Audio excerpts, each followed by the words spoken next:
So this summer we were back in Chicago, me and the kids with my family, and we were sitting watching the Summer Olympics. And my brother-in-law walked in the room. He was like, "Hey, bro, lacrosse is going to be the 2024 Olympics." And so my brother-in-law had played lacrosse in college, and I was like, "You know what? I want to go to the Olympics." He's like, "Oh, cool. You want to go watch it?" I'm like, No. I want to go compete in the Olympics." Right? And he's like, "In what?" I'm like, "You just said they're gonna start lacrosse. They're gonna include lacrosse in the Olympics, and it's a modified version and short sticks and this. Let's do it." He's like, "Well, have you ever played lacrosse before?" I'm like, "No." Right? But I mean, same thing. Have I ever not drank before? No, did that.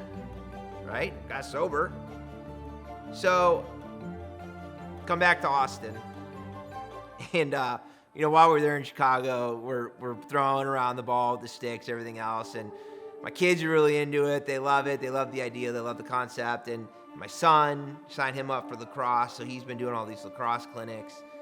And I've been playing what my brother-in-law says is wall ball, right? So throwing the ball up against the wall. And I had Googled a men's lacrosse league in Austin. I was like, you know what? There's only one place this journey's going to start, and that's right here with actually going to play. So I went and I played in my first men's lacrosse league. All these guys were late 20s, early 30s, and here I am 40 years old, right? Probably, in the event I make it to the Olympics in 2024, would be the oldest athlete, which is great.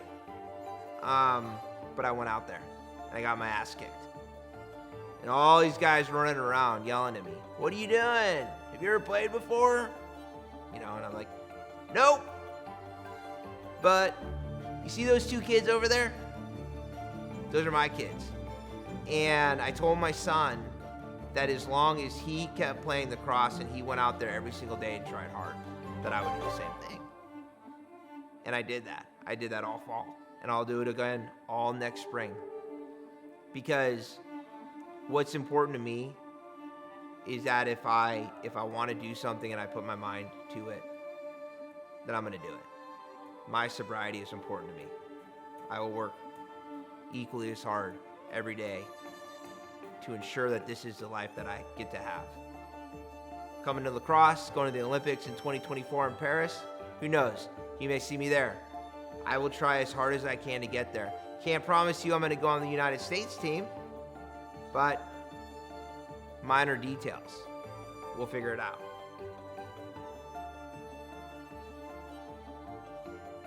A goal and something to accomplish is what I need to continue to move my life forward. That is something that is important to me. I want my kids to watch me playing lacrosse in the Olympics. Will it happen? I don't know. We'll see. We'll see in 3 years. But I'll do whatever I can to get there. Will I get to the Olympics in 3 years? I don't know. But the point and the reality is it doesn't matter. The point and the reality is it's the journey, right, in working to get there. I look at my sobriety, and that is an ongoing journey, right? That is something that I have to try hard at every day.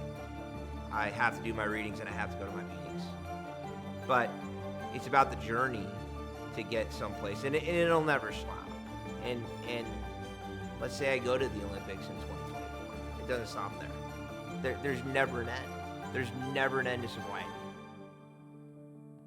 It keeps going and going and going as long as you work at it. As long as you try and you put everything you have towards it. And that's what I do. That's what I do in my life every day.